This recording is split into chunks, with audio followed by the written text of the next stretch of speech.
दोस्तों, आज हम बात करेंगे एक ऐसी क्रिया के बारे में जिसके लाभ एक नहीं हजारों करोड़ों कह सकते हैं।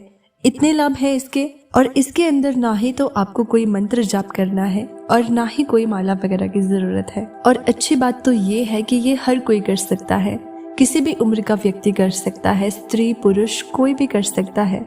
और इस क्रिया को करने के लिए कोई ऐसा पूजा पाठ नियम पालन कुछ भी करने की जरूरत नहीं है।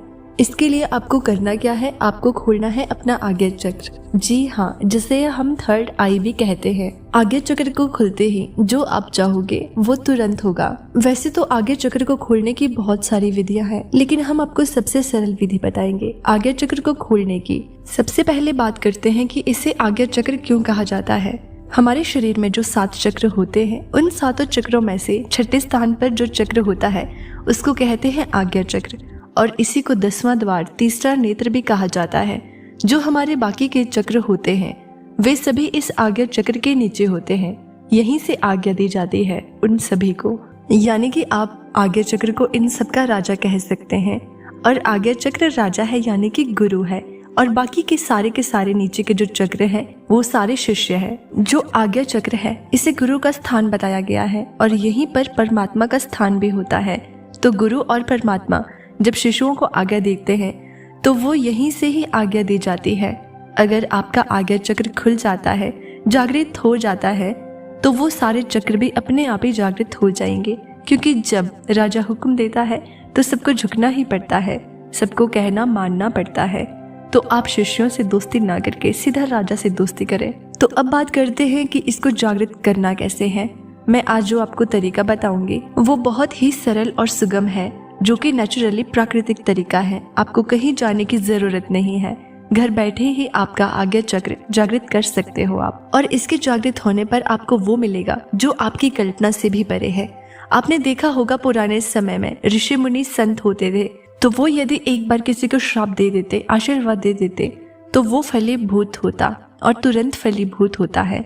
और वो इसलिए होता है क्योंकि उनका आज्ञा चक्र जागृत था। आज्ञा चक्र जागृत होने के बाद जो भी इंसान जैसा भी संकल्प लेता है, संकल्प लेते ही वो पूरा हो जाता है। तो हम यानी कि जीव प्रतिदिन 21,600 बार सांस लेते हैं। तो जितने भी हमारे चक्र होते हैं, इन चक्रों में अलग अलग देवताओं का, भगवानों का वास होता है, और हर देवता और हर भगवान के नाम की अलग अलग श्वास होती है, और कुल मिलाकर 21,600 होती है। तो हर एक की अलग अलग श्वास होती है। अगर हर देवता को यानी कि हर भगवान को आप प्रतिदिन उतनी श्वास अर्पित कर देते हो, श्वासों को गिनते हो, तो अमुक भगवान जिस चक्र में विराजमान है वो चक्र जागृत हो जाता है। अब हम बात करते हैं आज्ञा चक्र की। तो आज्ञा चक्र में जो कि हमारा 6वां चक्र है उसमें गुरु विराजमान है, अथवा जो सबसे पहले जो आकाश है उसमें गुरु विराजमान है। तो 1000 श्वास गुरु के नाम की और 1000 श्वास परमात्मा के नाम की। तो प्रतिदिन अगर आप 2000 श्वासों का समर्पित करते हो, 2000 से तो बहुत ही शीघ्र आपका आज्ञा चक्र खुल जाता है। अब किस प्रकार से उनको समर्पित करनी है ये बहुत ही समझने की बात है। ये आपको हर रोज करनी है। 21 दिन तक आप कोशिश करें कि प्रातः ब्रह्म मुहूर्त में ही आप इसको करें। अगर आपका मूड ठीक नहीं है तो आप एकांत में बैठ जाएं और आप बिल्कुल सीधा बैठकर सुषुम्ना नाड़ी को यानी कि रीढ़ की हड्डी को सीधा रखना है, क्योंकि आपको रीढ़ की हड्डी सीधी रखनी है। और ज्ञान मुद्रा में दोनों हाथ घुटनों के ऊपर करके बिल्कुल सीधे बैठ जाएं, और बैठ करके आपको अपने आज्ञा चक्र को ओपन करना है।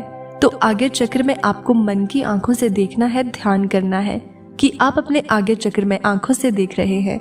अब आपको अपनी श्वासों पर ध्यान देना है और अपनी श्वास को समर्पित करना है अपने आज्ञा चक्र को। तो अपनी आती जाती सांसों को बस देखना है। आपको अपनी सांसों पर ध्यान देना है, जैसे कि आप सांस ले रहे हो और छोड़ रहे हो, आपको उस पर ध्यान देना है। अगर आप बिल्कुल नॉर्मल आती जाती श्वास पर ध्यान नहीं कर सकते तो थोड़ी सी तेज आवाज में सांस लेना शुरू करें, छोड़ना शुरू करें, और उसके बाद अपने आप जरूर स्वाभाविक होती है। तो जाहिर सी बात है कि आपका ध्यान उस पर जाने लगेगा। और 2000 आपको प्रतिदिन सांस लेनी है और एक जगह बैठकर लेनी है और छोड़नी है। और हर श्वास आपको महसूस होनी चाहिए कि मैंने ली है और मैंने छोड़ी है।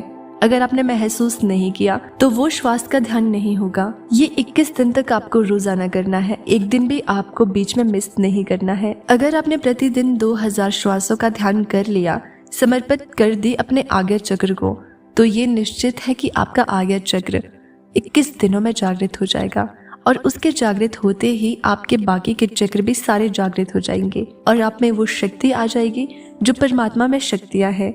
आप जो चाहोगे वो कर सकते हो। इसके बाद अगर आपकी कोई भी विश होगी तो आप उसे पूरा जरूर कर पाओगे, क्योंकि आपके पास वो शक्तियां हैं, वो ताकत है। इसलिए आप इसे ट्राई जरूर करना। उम्मीद है कि आपको मैंने जैसे बताया आप वैसे ही श्वासों का ध्यान करेंगे और अपने आज्ञा चक्र को जागृत करेंगे। तो दोस्तों, आपको इससे क्या क्या लाभ मिले हमें कमेंट में जरूर बताना। वीडियो को लाइक करना और चैनल पर नए हैं तो सब्सक्राइब जरूर कर देना।